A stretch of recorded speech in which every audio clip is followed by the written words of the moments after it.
warahmatullahi wabarakatuh. Waalaikumsalam warahmatullahi wabarakatuh. Puji syukur kita panjatkan kehadirat Allah Subhanahu wa taala, berkat rahmat dan hidayahnya kita masih bisa ketemu dan masih diberikan kesehatan untuk bisa melanjutkan aktivitas kita hari-hari. Baik, salawat serta salam tak lupa kita kirimkan kepada Nabi besar kita, Nabi Muhammad SAW. Oke, sebelumnya Ibu mau mengucapkan terima kasih kepada Ananda semua yang sudah bersedia untuk hadir di kegiatan kita pada hari ini. Kegiatan ini adalah siklus ketiga dalam pemberian layanan konseling kelompok. Ananda Widitra, silakan. Baik, sebelum kita memulai pada hari ini, mari kita bersama-sama berdoa kepada Allah semoga masalah-masalah yang kita hadapi bisa diselesaikan dan diberikan jalan yang terbaik. Doa selesai. Baik, tadi penyampaian doa dari Ananda. Kita akan perkenalan diri lagi ya secara singkat. Jadi Ananda akan memperkenalkan dirinya secara singkat. Terus setelah menyebutkan namanya, nama panggilannya, Ananda menyebutkan profesi yang ada. Oke, perkenalkan, nama panggil saya Evi. Saya profesi yang saya suka adalah guru. Nah, selanjutnya akan dilanjutkan oleh Ananda Akbar. Silahkan. Hai teman-teman. Halo. Selamat siang menjelang pagi. Selamat pagi menjelang siang. Oke. Baik, perkenalkan, nama saya Akbar dan profesi yang saya sukai itu adalah pengusaha. Oke, lanjut. Halo guys. Halo. Perkenalkan, nama saya Wulan. Profesi yang saya suka itu seorang akuntan. Oke, lanjut. Oke, halo guys semua. Halo. Perkenalkan, nama saya Farah dan planningnya untuk profesinya itu kan planningnya mau di manajemen, jadi profesinya itu mau jadi risk management atau orang yang menghandle, orang yang memberi solusi kalau sebuah perusahaan itu memiliki masalah. Oke, lanjut. Halo teman-teman sekalian. Halo. Nama saya Widitra, biasa dipanggil Witra. Adapun profesi yang saya sukai yakni Lanjut. Hai teman-teman. Perkenalkan, nama saya Anggil dan profesi yang saya sukai yaitu seorang reporter. Oke, lanjut. Teman-teman. Hai. Teman-teman bisa memanggil saya Rizullah. Oke. Sama ya? Oke, berarti alhamdulillah kalian sudah kemarin kan kalau pertemuan kita lebih ke apa cita-citanya kalian, sekarang profesinya kalian, jadi lebih menjurus lagi seperti apa nanti profesinya kalian. Semuanya sudah mengucapkan nih profesinya, alhamdulillah. Semoga betul-betul dijawab oleh Allah Subhanahu wa taala. Oke, amin. Oke, selanjutnya adalah Ibu ingin menyampaikan nih, ini kan sudah pertemuan ketiga kita, berarti kalian sudah 2 kali mendapatkan informasi tentang apa sih sebenarnya kegiatannya kita. Jadi Ibu mau minta kepada kalian yang kira-kira kalian bisa menjelaskan lebih singkat atau mendeskripsikan kegiatan kita ini seperti apa dan bagaimana sih seharusnya kita dalam kegiatan ini. Oke, ada mungkin di antara kalian yang ingin mau mengungkapkan? Saya. Oke, dicari dulu. Silahkan. Jadi kegiatan kita pada hari ini itu adalah konseling kelompok. Nah, di mana konseling kelompok itu adalah suatu proses pemberian solusi kepada mungkin teman-teman yang memiliki masalah di sini. Ya pasti kita di sini berusaha untuk memberikan solusi kepada teman-teman yang memiliki masalah, dan itu penyelesaiannya secara berkelompok seperti itu. Oke, ada lagi?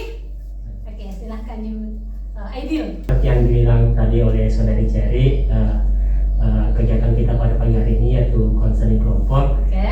Menurut saya konseling kelompok itu adalah penyelesaian suatu masalah secara bermusyawarah atau secara berkelompok. Oke, iya. Jadi saya simpulkan saja ya dari 2 argumen dari kalian, dari teman-temannya kalian, bahwa konseling kelompok itu adalah proses pemberian bantuan ketika peserta didik atau di antara kalian mengalami masalah yang sama dan diselesaikan dalam keadaan berkelompok seperti sekarang. Selanjutnya dalam kegiatan ini ada harusnya adalah kalian mampu nanti menjaga kerahasiaan dan keterbukaan yang ada dalam kegiatannya kita. Jadi di sini adalah ketika nanti ada temannya yang mengungkapkan masalahnya, harapannya adalah kalian tidak menyampaikan masalah yang diungkapkan oleh temannya. Keterbukaan yang dimaksud di sini adalah bagaimana kalian nanti mampu memberikan solusi atau terbuka terhadap masalah yang dihadapi oleh temannya. Bisa jadi nantinya masalah yang dihadapi teman tak itu adalah masalah yang kita alami ataukah masalah yang pernah kita alami dan solusinya yang pernah kita jalankan itu cocok. Jadi tidak apa-apa berbagi. Di sini adalah fungsinya kita adalah bagaimana kita bisa berbagi dan memberikan solusi kepada teman kita yang punya masalah. Itu ya. Ya, Bu. Oke. Sepakat? Sepakat. Oke. Sekarang adalah kita akan ikrar dulu nih. Ikrarnya di sini adalah kalian cukup mengiyakan saja di dalam hati. Ibu akan memberikan petunjuknya. Kalian hanya mengucapkan dalam hati saja, yaitu semua kegiatan atau semua yang kita bicarakan pada hari ini, pada kegiatan siklus ketiga ini adalah bersifat rahasia. Harapannya tidak ada informasi keluar dari atau menyampaikan informasi ini ke orang lain. Seperti itu ya. Sudah siap atau belum? Siap. Oke, kalau sudah siap, yang harus kita lakukan pertama adalah kita akan mendengarkan dulu masalah dari yang dialami oleh teman tak. Tapi kan kemarin kita sudah selesaikan masalahnya Nuris, Ulan, dan Farah. Sekarang lanjut ke masalah Akbar, oke, dan Reskula. Jadi hari ini kita nanti kalau misalnya ada waktu 2 ya, hari ini kita selesai masalahnya Akbar dan Reskula. Baik, mungkin kita langsung saja mendengarkan dulu seperti apa masalahnya Ananda Akbar dan deskripsi genogram yang telah dibuat dan konsep apa nih hubungan dengan hasil LKPD-nya seperti apa. Dengan ini dipersilahkan. Baik, terima kasih atas kesempatan yang diberikan. Ya. Jadi saya akan menceritakan permasalahan saya yang pertama itu adalah yaitu tentang orang tua saya yang mindsetnya itu masih kurang berpendidikan, karena beliau melarang saya kuliah, melarang kuliah dan menyuruh saya untuk bekerja di tempat jauh tuh di Kalimantan, karena pernah pada suatu hari beliau mengatakan bahwa nak, kamu tidak usah kuliah ya, pergi saja ke Kalimantan untuk bekerja bersama keluarga di sana. Nah di sana di situ pun mulai masalahnya terjadi, karena dan saya pun pernah menceritakan bahwa saya ingin kuliah di Jepang, keluar negeri begitu. Nah tapi bilang tidak usah nak, jami kerja dulu, jami kuliah dulu, tapi kerja saja dulu. Nah dan terkait dengan masalah genogram saya itu, semua keluarga saya kecuali ada om saya dan tante saya bekerja di Kalimantan. Nah di sana beliau, om saya itu bekerja sebagai tentara dan tante saya itu bekerja sebagai penjaga lapas. Nah di sana dan keluarga yang lain saya itu bekerja sebagai petani dan IRT biasa. Nah dari hal tersebut mendoronglah lebih pemikiran orang tua saya bahwa kuliah itu tidak penting, yang penting itu kerja untuk menghasilkan uang. Nah begitulah masalah saya itu tentang orang tua saya tidak membolehkan saya untuk kuliah. Oke, itu ya. Arti masalahnya Ananda Akbar adalah orang tuanya tidak mengizinkan untuk lanjut ke perguruan tinggi dengan catatan Ananda harus bekerja. Itu dari masalahnya. Mungkin dari teman-temannya atau dari Ananda yang lain ada yang mampu memberikan solusi atau gambaran mungkin atau semacam planning nih, seperti apa langkah yang harus diambil oleh Ananda Akbar. Oke, sekarang kita bisa diskusi nih. Nah, ada mungkin di antara kalian yang bisa memberikan solusi atau memberikan gambaran sedikit tentang solusi atau masalah yang dihadapi oleh Ananda Akbar. Oke, silahkan. Ya, terima kasih atas kesempatan yang diberikan, Bu. Kalau dari saya itu saya ingin memberikan saran kepada Saudara Akbar mengenai langkah-langkah awal dalam penyelesaian masalahnya. Nah, melihat masalahnya mengenai mindset dari orang tuanya, maka perlu pembicaraan yang terlebih dahulu terhadap bersama mungkin keluarganya dan terutama orang tua serta kakak-kakaknya. Nah, khususnya ini mesti berhubungan sama sebenarnya apa yang pernah saya alami juga, karena orang tua yang memiliki semacam generasi kita itu berbeda, Bu. Misalnya dia mungkin agak tua, kita sekarang sudah generasi yang sangat baru, jadi pemikirannya juga berbeda. Jadi kadang perlu pembicaraan yang lebih mendalam didukung dengan orang-orang ketiga, mungkin kakaknya Akbar yang mungkin sudah juga kuliah bisa berbicara, mungkin bilang, oh ini bagusnya seperti ini karena manusia sekarang pendidikan sangat penting, seperti itu dari saran saya. Oke, jadi dari sarannya Widitra yang saya bisa tangkap adalah komunikasi dulu, berbicara dulu kepada orang tua atau orang terdekat. Yang lain ada mungkin? Saya. Oke, silakan. Oke, baik, terima kasih atas kesempatan yang diberikan.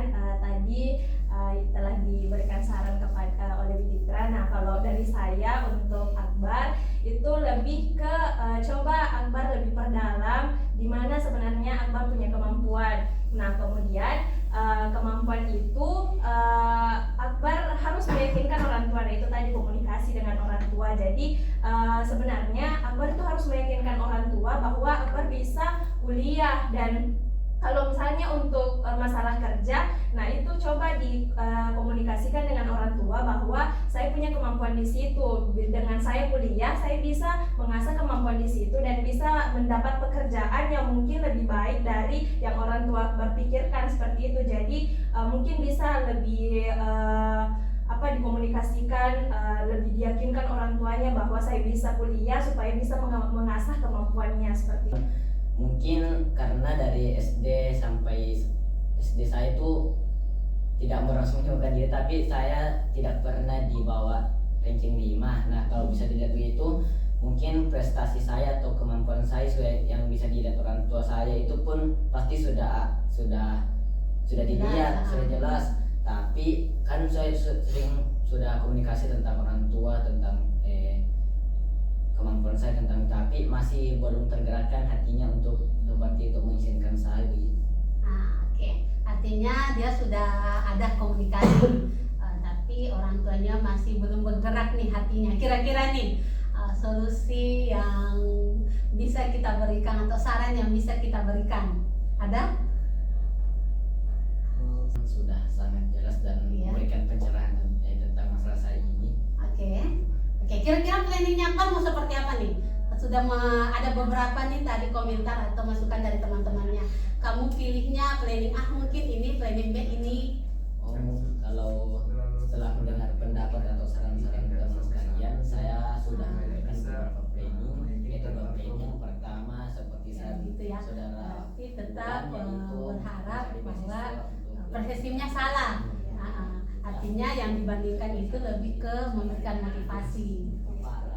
Itu ya. Jadi dua masalah yang telah kita selesaikan nih pada kegiatan kita. Oke, terus selanjutnya adalah kita mau dengar dulu nih seperti apa, karena waktu juga sudah membatasi kita. Waktunya sudah mau selesai, namun sebelum Ibu tutup, saya mau dengarkan dulu nih seperti apa kegiatannya kita. Ada yang memberikan kesimpulan, ada yang memberikan kesan. Kalau kesimpulan mungkin yang bagi anak-anakku yang tidak masalahnya sudah diselesaikan sebelumnya. Terus yang kesan-kesannya nanti itu disampaikan oleh dua orang ini. Itu ya, jadi saya itu seperti itu sebenarnya. Harapannya adalah kalian memahami kegiatannya kita. Oke, langkah selanjutnya adalah saya mau mendengarkan dulu nih siapa yang mau memberikan kesimpulan dalam kegiatannya kita? Oke, silahkan. Kesimpulan yang dapat saya ambil dari kegiatan hari ini yaitu setiap masalah itu punya penyelesaian tersendiri. Oke. Sesuai dengan ayat Al-Quran, kurang lebih seperti ini. Allah tidak akan Oke, tepuk tangan dulu. Oke, siapa lagi? Ada mungkin lagi satu orang lagi nih, karena ini sesi terakhirnya kita. Jadi kesimpulannya nggak apa-apa banyak. Silakan. Oke, Bu. Kalau dari saya mungkin pencet penyelesaian masalah pasti ada seperti Iya. yang dijelaskan tadi, tapi yang alangkah baiknya masalah yang diselesaikan itu secara bersama-sama karena terkadang ada beberapa perspektif yang harus dilihat dari banyak sisi, Bu. Jadi banyak juga orang yang harus lihat, banyak juga saran-saran mungkin karena mungkin sudah mengetahui bagaimana menjalani. Oke, support sekali. Mana tepuk tangannya? Oke, karena sudah ada kesimpulan, selanjutnya adalah kita mendengarkan nih kesan-kesan yang tadinya yang diselesaikan masalahnya. Siapa dulu yang mau? Reskola atau Akbar? Oke, silahkan. Nah, sebelumnya saya berterima kasih kepada Ibu Eni serta teman-teman yang sudah memberikan masukan serta saran tentang masalah yang saya alami ini. Karena menurut saya itu dengan adanya konseling secara berkelompok ini lebih terbuka sehingga kita dapat mengambil dari banyak sudut pandang, Bu. Bukan hanya dengan satu orang saja, Bu. Iya, betul. Oke, terima kasih. Selanjutnya, Baik, saya juga berterima kasih atas teman-teman sekalian dan Ibu sudah melaksanakan acara ini tentang konseling kelompok ini.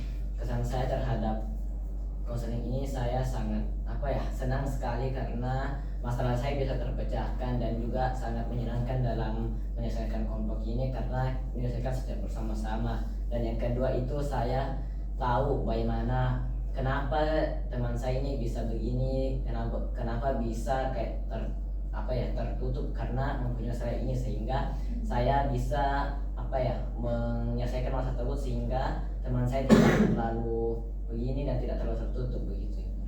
oke, itu ya tadi dari kesimpulan dari berdua. Baik, sebelum kita menutup kegiatannya kita, mari kita berdoa. Doa mungkin yang tutup adalah Ananda Akbar. Silahkan. Baik teman-teman sekalian, marilah kita menutup kegiatan kita dan semoga kegiatan kita ini selalu diberikan berkah dari Allah dan diberikan kemudahan dalam menjalani usaha kita. Berdoa dimulai.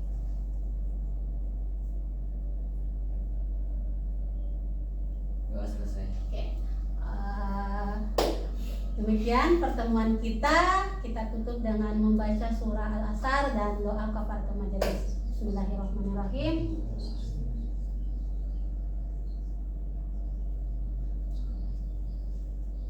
Assalamualaikum warahmatullahi wabarakatuh.